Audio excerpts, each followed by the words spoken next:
What is going on, people? Welcome back to the opposition preview as we face Arsenal on Monday night. Of course, it's always a Friday or Monday night clash with them. I don't know what the TV companies are looking for. Maybe an upset. Hopefully, we'll be discussing that and whether that's a possibility. But I'm joined by the main man, Dan Potts from the 12th Man podcast to get all the insight ahead of the game. As always, if you do enjoy the content, make sure to hit the like button and subscribe if you're new here to not miss out on future Palace content. Potts, it's been a while. It has been a while. I haven't been able to go on to the 12th Man podcast as much due to personal stuff. I was on holiday and now I've come back. But yeah, what's been going on with Arsenal? Let's talk about it. Let's talk about it from the start. Of course, last year, you exceeded expectations. Let's be honest. You did. I don't think no one was expecting Arsenal to compete to win the league or even be that close at the top of the league. But unfortunately, Man City comes in the last minute and literally wins the treble. But in terms of last season in comparison to this season, you've had a few additions as well. How are you feeling about this season? If you move away the Timber injury we'll talk about, are you optimistic that you can actually get it done this time around? Not with the business we've done so far, mate. We're still short, bruv. And we spent a hell of a lot of money on positions that we needed. We definitely needed an attacking midfielder, a box-to-box midfielder, and a defender. We've got them. We've got David Raya in, who I think is a definite upgrade on Matt Turner. The problem I've got, D, is now with Timber getting injured, we've only really upgraded on Granit Xhaka, and that's it. We've spoken about Raya coming in, who's going to fight for the number one position, which a lot of people think is a strange one. I agree, it is a strange one, but I'm not against it. I think if David Raya is going to be the number one and Ramsdale's cover, or other way around, then we've got two good goalkeepers. Defensively, last year we had problems when Saliba and Tomiyasu were both out. Now, if one of them was not injured, then we would have had Ben White to come in and slot in at right centre back. If Tomiyasu was there, we didn't have that because they were both injured. Now with Timber coming in, we basically upgraded on Rob Holding. Now he's out for pretty much the whole season. We're back to Rob Holding. So we might need to get another defender strengthening in there. When we look in midfield, I've just mentioned Rice, which I think is an outstanding signing. But we need somebody else in there for me, because otherwise, if he gets injured, we're back to the El Nenis and Jorginhos. And then up top, I still feel that without Gabriel Jesus, although we can score goals with Saka, Martinelli and Ødegaard, I still don't know that we can score enough to go and prove that we can go and do that one thing extra, which is beat Man City. I look at what Man City have got and I still think it's too much. So I believe there's 2 or 3 positions that we're still weak in. If Saka was to get injured, I'm not so sure we've got cover for him. I've just mentioned Jesus being out. I love Trossard. I like what Eddie brings to a squad, but I don't think he's a first teamer. Kai Havertz has got a lot to prove this season of a massive, massive signing. And I don't look at him and think he's a 30-goal striker. So where's the goals going to come from a centre forward if Jesus is out? So there's an issue there. So I think we're still maybe another 3 or 4 players away from a title push, if I'm honest. And I don't see us getting them in 15 days. So, I'm not confident we're going to go and win the league, man. I've put a second, and I've put a second for a reason. I think we're better than the ones behind us. I just don't think we're better than the one in front of us, bro. But then there's also more competition this year as well. With Chelsea coming into play after their spending and the quality that they've brought in, is not just about spending. They've got genuine quality. Liverpool, there's still question marks. We'll see with their midfield. Manchester United, same as well. Maybe 1 or 2 more signings. But it seemed like a stronger season in the Premier League. Whereas last season, we saw it. Liverpool wasn't great. Chelsea wasn't great. Do you think that could play a factor into it as well? You're saying Arsenal will finish second. And I think you've made some class signings. I think Declan Rice is a class signing. But for me, I don't know if you remember, but I said it at the time. I think Timber is going to be the one that's going to end up being more important because, as you said, Rob Holding was the main defender coming into play when one of your, I think it was Saliba that got injured. But I think Timber would have been the ideal defender. He could play both fullback, he could play centre back as well. And I think that's going to be a huge miss. So when you look at, your signings and everything that's happened, you mentioned second. If you finish third or fourth, do you think that will still be okay, considering the progress that you've made over the past 2 seasons? The only way third or fourth will be okay is if we win a trophy with it. That's the only way it will be okay. Because it's not progress, is it? And it depends if we're in a title race. Because you can finish third or fourth and be 3 points off Man City. Yeah. But if you're not in a title race and you're third or fourth, then that's not progress on last season. And for me, it's always been about progress. And I think there's a lot of pressure on Mikel Arteta this year to win something. Because after spending 700 million, we haven't won anything. The last time he won a cup in 2020, that was with Unai Emery's side. So you can't then win a trophy with that side, build a new side, and not win anything with a new side, if you get what I'm saying. So for me, I think there's huge pressure on Mikel Arteta this year. I think we did overachieve last season, and we should never have really been in that position. We bottled it completely. We should have won the league. We were at 1.8 points in front of them. I know they had a game in hand and had to play us twice. But actually, even Manchester City beating us twice, we still should have won the league because we lost to Brighton, we lost to Forest, we lost to Everton. We threw games away to West Ham and Southampton. For me, you can't do that, you know. So people say we lost the league because we lost to Manchester City at home and away. I don't think that was where we lost the league, personally. So we need to look at that. But I don't think we're strong enough, D. I really don't. And without Timber, like you say, who I think is going to be important, we could have the same problems in the back again. I think Declan Rice is unbelievable. We've only got a like for like because Xhaka's gone out the door, Rice has gone in. There's no strength in depth there. And up top, I've mentioned I just don't see that Eddie Nketiah throughout a season can provide enough goals or enough all-round play to get us in a title race. I just don't see those. What I'm trying to get is I don't see Eddie Nketiah, Fabio Vieira, Reece Nelson, Jorginho, or Rob Holding as title-winning players. And at the moment, we're still using those as our backup. So until that changes, I'm going to stay and say it. And just lastly, on your point about Liverpool and Chelsea and all that getting better, I agree. I think they won't be nowhere near as bad as they were last year. But I still don't see, personally, at the moment, their squad's better than Arsenal's because although we're still short, what are they? Because they're definitely short from Man City. I mean, Liverpool haven't even got a holding midfielder. They've just had to buy one today. Chelsea, great starting 11, but no strength in depth. I understand they've got one game a week. Likewise, Tottenham, but I just don't see them being in title races personally. Manchester United, they look a shambles. They're about 4 or 5 players away from being in a title race. So at the moment, I'd say Arsenal are closest to City, but they're still not close enough, bruv. So let's talk about your most recent game, the first game of the season. It was against Forest. And I'll be honest, I saw a lot of Arsenal fans being, even though you won, a bit disappointed about the performance. So for those who haven't watched it, what was it that could give Palace a bit of hope? I think it was in the second half that Arsenal slowed down a bit and gave Forest the lifeline. Bro, throughout the whole of pre-season, we haven't played our best 11 once. Throughout the whole of pre-season, we've looked completely imbalanced. We've had some unbelievably good games. We beat Barcelona 5-3. We went and beat the MLS All-Stars. But the games in which we have looked at our best in, we still hadn't played our best 11. So everybody knows at the moment what our best 11 is. Now, I know Jesus is out at the moment. So for me, it would be Trossard. We're not playing Trossard up front. We've been playing Havertz or Eddie. Against Forest, because they went with this 6 at the back, we then just completely changed our formation and went with 3 at the back, with Partey dropping into right back at times in and out of position. Bizarre. You had Timber at the time, he was playing kind of left centre back, stroke left back, and then that allowed Gabriel Martinelli and Saka, who were by far our best 2 players, to provide a bit of magic, which essentially won us the game. I'm not going to lie to you, D. That game goes on 5 or 10 minutes longer. Forest could get an equaliser because they're lumping it into the box. Now, we've got some stature now of the likes of Gabriel, Saliba, Xhaka, Partey, Rice.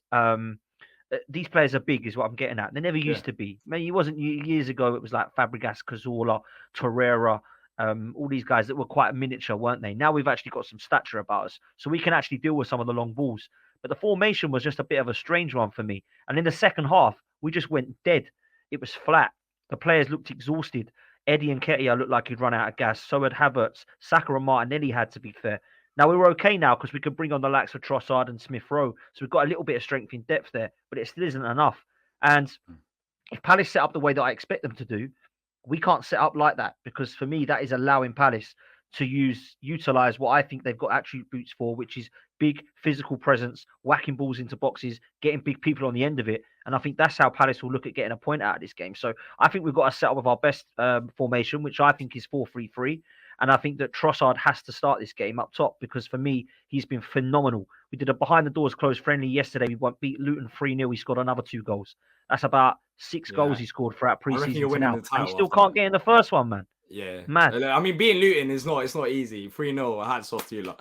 I mean, credit to you lot behind the doors to beat Luton. No, but my point is Trossard is scoring goals. I'm joking. I know Trossard from Brighton days, and he's a quality player. Class, so if he plays, then I think that's going to be trouble. Literally, I think his movement's good and he's got the technique as well. But you mentioned Palace there, and we talk a lot about Palace versus Arsenal.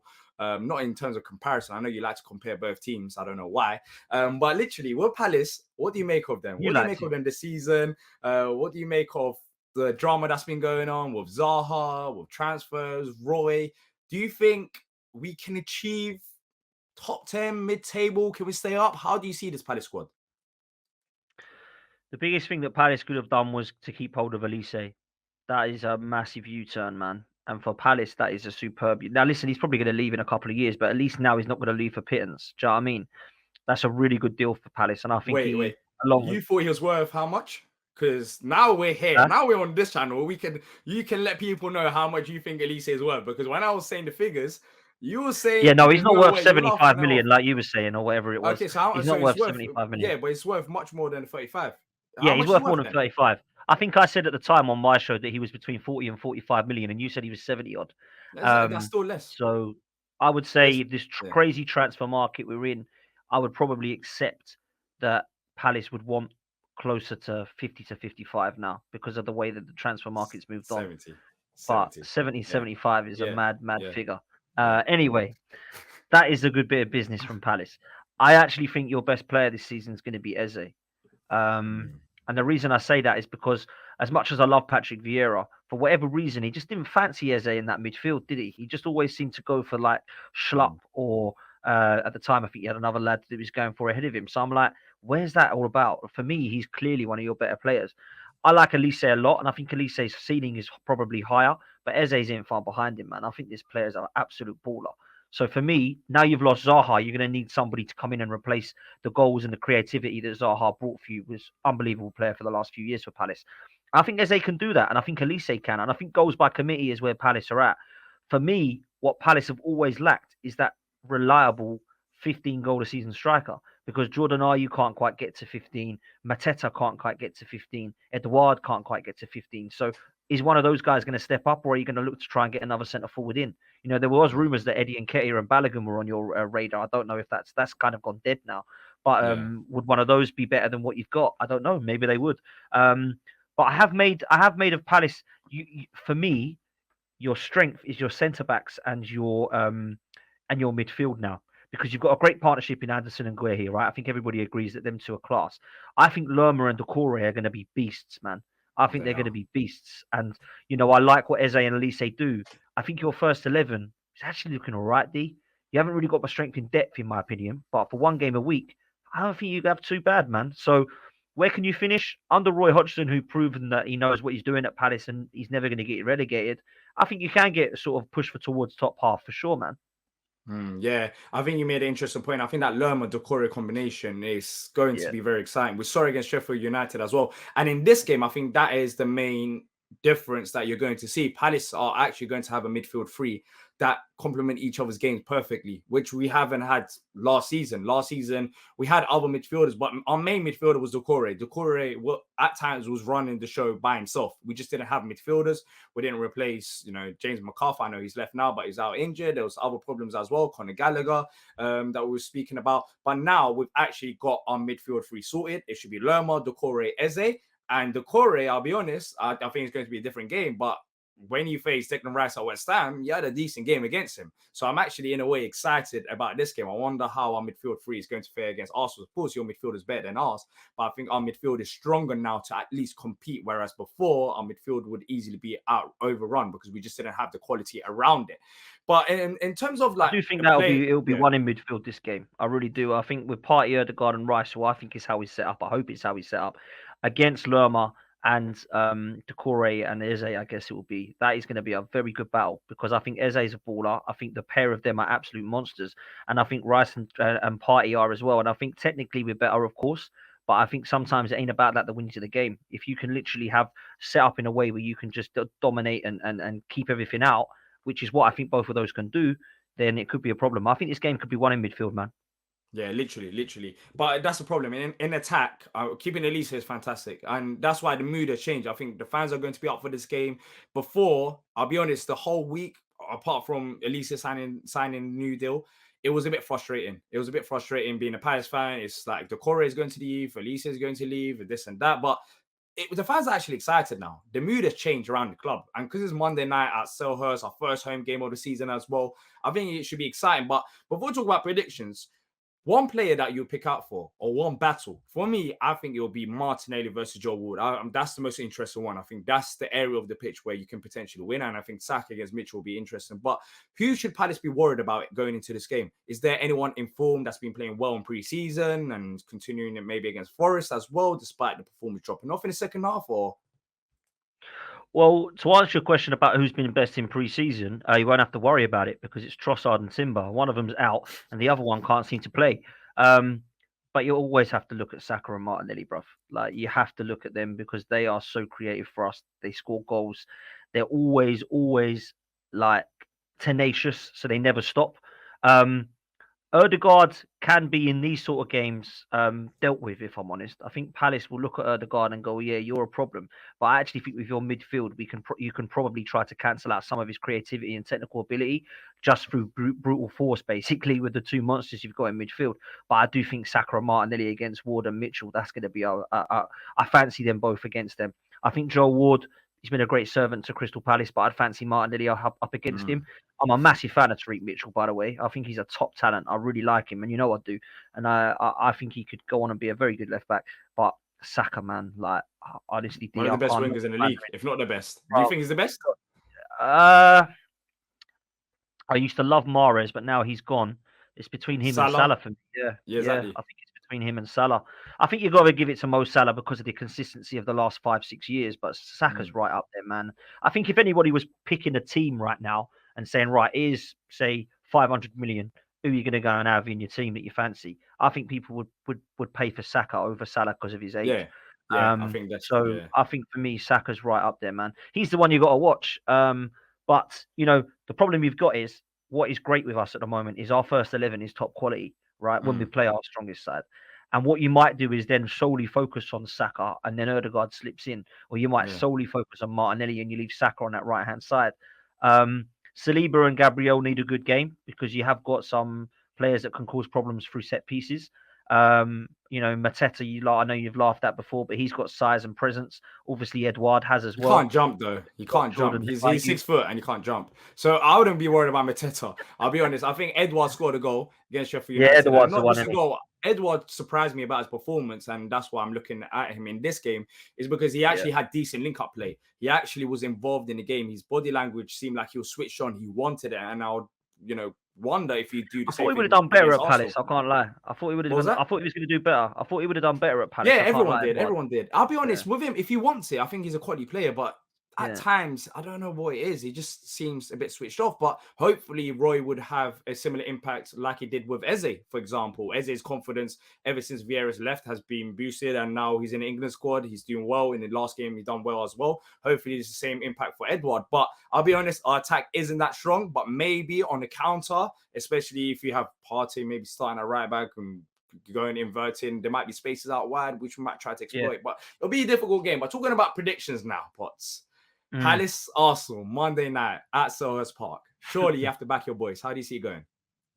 Yeah, I'm going to back my boys. I hate playing you. It is always on a Friday or a Monday night. I don't know why we can't play you on a Saturday or a Sunday, man. It's bizarre. Unless it's at our place. It's normally at a weekend. But it's at your place. It's like under the lights. It's probably because Arsenal's results there haven't been great over the last few years. And I think people like to put that on TV, don't they, to try and see a shock. Last season, I thought we controlled the game. This season, I think we're gonna win the game on Monday night, but I don't think we're gonna win it comfortably. I really don't. I think that you've got enough to cause us some problems.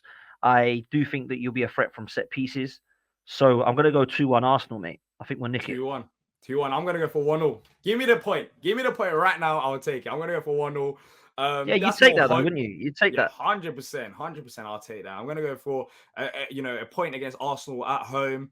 And then, coming off a win against Sheffield United, 4 points in 2 games, and you're facing Arsenal in that as well, I would 100% take that. So even a 0-0 with 0 shots on target, I'll take that as well. Give me anything. Just give me the point. I'll take a 2-2, 3-3, 4-4. Just give me the point at least. That's all I care about. But let us know what you guys think in the comment section down below. How do you see this game going, as well as your score predictions as well? But before we go, Potts, 12-Man Podcast, how can they find you? How can they find your brilliant work as well?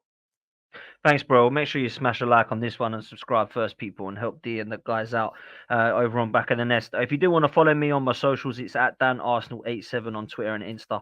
And if you would like to come and follow myself, you'll see D on there regularly. So Football's 12 Man podcast on YouTube.